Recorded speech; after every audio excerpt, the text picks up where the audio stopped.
We were pretty much breaking up several times a month. We would break up like 2 times, 3 times. I was just a student living at the dorm, and she was a full-time teacher. So she was from South Africa. I'm from Madagascar. As a man in the dating world, you are loved and respected only under the condition that you can either provide or at least you're actively trying to move forward.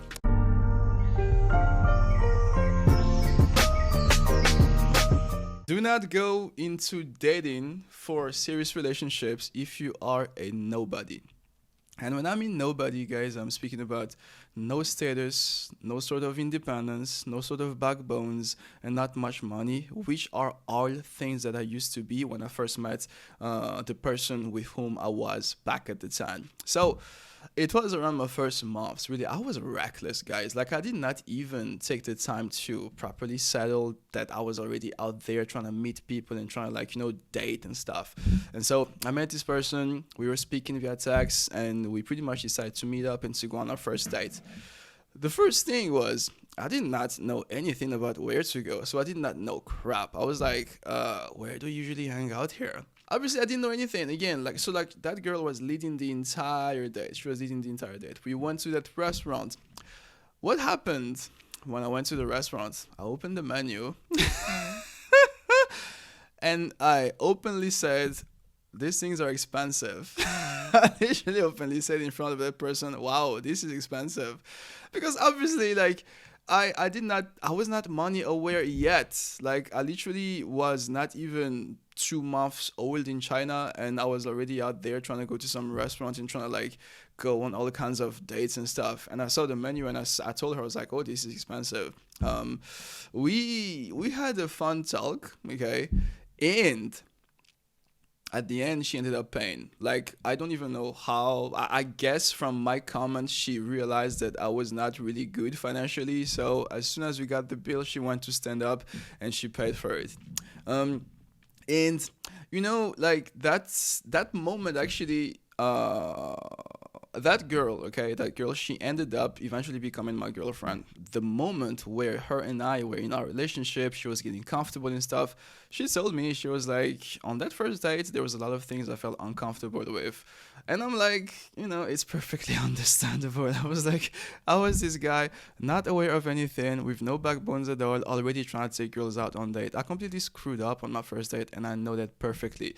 And so, during our relationship, okay, there was a lot of ups and downs. Her and I were kind of both immature. We were kind of just trying to figure out how to actually love someone and how to actually keep a relationship abroad, both expats, okay? And there was a lot of ups and downs. We were pretty much breaking up several times a month. We would break up like 2 times, 3 times, in a month, because there would just be a lot of fights. We just have our temper, and we would just not know how to actually make up and stay together. And so the thing is, we kind of still stuck together for some reason. We kind of still made it work for like 2 or even 3 years. I'm not exactly sure, but during the entire duration of our relationship, I could sense that I was not really earning and getting the respect that I would expect to receive as a man in a relationship. Because, and I mean, we look at things from a very, very, very open-minded perspective, okay?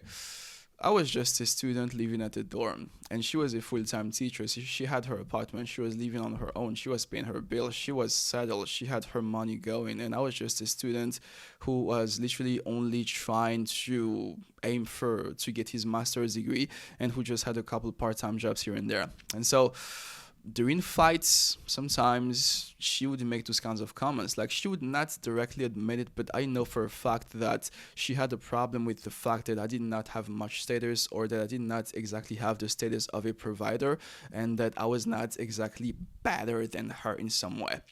And I used to hate her for this. Like, I used to like really get seriously triggered, and I used to like really be mad, and we would have fights and stuff. And I was getting insecure because I was like, you don't love me how I am, etc., etc., etc., which was really stupid. Because the truth is, guys, like I was super kind, I was super nice, and I was super romantic, and that was really the only reason why she ended up falling for me, and we ended up becoming a couple. But on a lot of other aspects, in terms of my status, in terms of my money, in terms of just my ability to be a so said, male man that a feminine women would want in a relationship, I was just not there. Okay, which I hated her for, but today I kind of completely understand because she was from South Africa. I'm from Madagascar, and so we have both been raised in a way where we need to, like, our definition of a healthy relationship is that a man needs to have some sort of power role, if that even makes sense. Like, a man needs to be the provider, the shelter. A man needs to take more responsibility and really ensure that family and everything else is well secured and comfortable, and that the woman will also have her stuff going on. She could work and stuff, but a woman is not supposed to take as much risk as a man. Like, that's how we see relationship, where in the way in which I was raised and in the way in which she was raised. And so when you're raised in that way, and that when you're a girl who is raised in those ways, and that you got a guy who is definitely not even making half of the money that you make, it kind of makes sense that she would, start to like disrespect me sometimes. During our fights, like, it would explode all the time. Like, I remember one day she literally told me, "Hey, I'm not exactly sure what is the use of this, since I feel like I have both roles of the man and the woman in the relationship." And so that's a comment that crushed me. But again, like, when I look back at it, like, she was right, like, because she was just one person who was already stable, and it's perfectly normal to like want to mirror the same thing and to expect the same thing from your significant other. And also, even me today, right, I wouldn't want to, if I became a father, I wouldn't want my daughter to be with a nobody. Like, that's the truth. Like, I would want my daughter to be with a boyfriend who at least I see is trying to move forward. Like, I wouldn't want somebody rich, obviously. I don't think money is all that define people. I also don't think status is all that define people. Like, I wouldn't want somebody who's already have it all figured out, but I would just want to see that the person is moving forward and is trying things, which is what I was doing back then, but I was really at a level like super far beyond from her.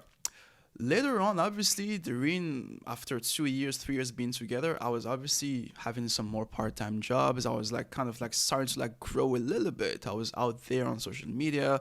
I was starting to launch my coaching brand. I was starting to like just do more things, and I could sense that the dynamic of our relationship started to shift as I was starting to just kind of grow more of a backbone. And so that's a lesson that I've learned from that relationship. We are no longer together, obviously, but one thing that I'll always remember from that, as well as from past relationships, because this is something that used to happen to me many times actually, just the fact of kind of being underestimated, quote unquote, because I don't seem to have the status that is required from a traditional perspective. And so the lesson I've learned is that if you go into a serious relationship without much to offer, without much to bring to the table, then you're not gonna be fulfilled, and you're not gonna be fulfilling, because the truth is, and I'm not sure if you guys know Chris Rock. Chris Rock has made a live, I think it was 2 years ago. It's called the Tambourine, something like that. But in that live stand-up comedy show, he says his best. He says, as a man in the dating world, you are loved and respected only under the condition that you can either provide, or at least you're actively trying to move forward. I actually kind of modified it in my own version, because what he said was basically that women and kids or pets, I'm not sure, are loved unconditionally, but men are loved conditionally under the condition that they can provide. And that really hit me. I really think that's true. Like, and he even added that when guys get together, what we speak about is, hey, how do you like her? What do you think of her? Like, how is she cute, etc., etc.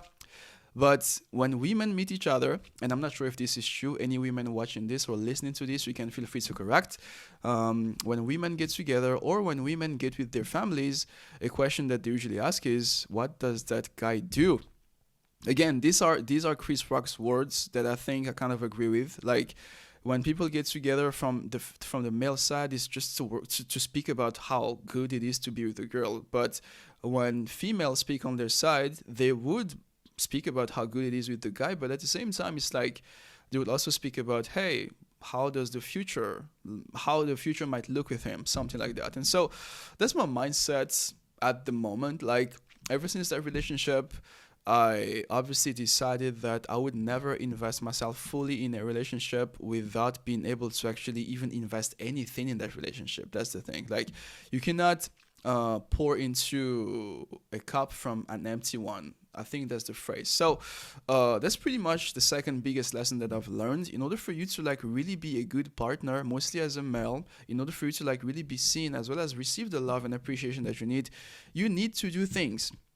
Right, that's my conclusion. You don't need to be completely successful or rich or stuff, but you just need to always be actively trying to evolve in life, because I think that's firstly inspire people, and that also just provide a sense of security to whoever your partner is, because they know that sooner or later this guy is gonna, have status. This guy's gonna really be able to like have a backbone and like take care of me, etc., etc.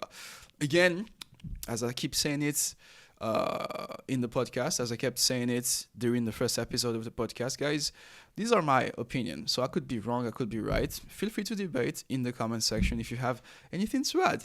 And with that said, we move to the third lesson, to the third thing that I've learned from being in China after 6 years, which is it's still connected with money. And what I've learned is that money might not buy happiness, but it solves problems. And when you don't have problems, you're kind of happy in some way. All right. And so I got many stories to just tell you how many times having enough money for a situation have gotten me out of trouble.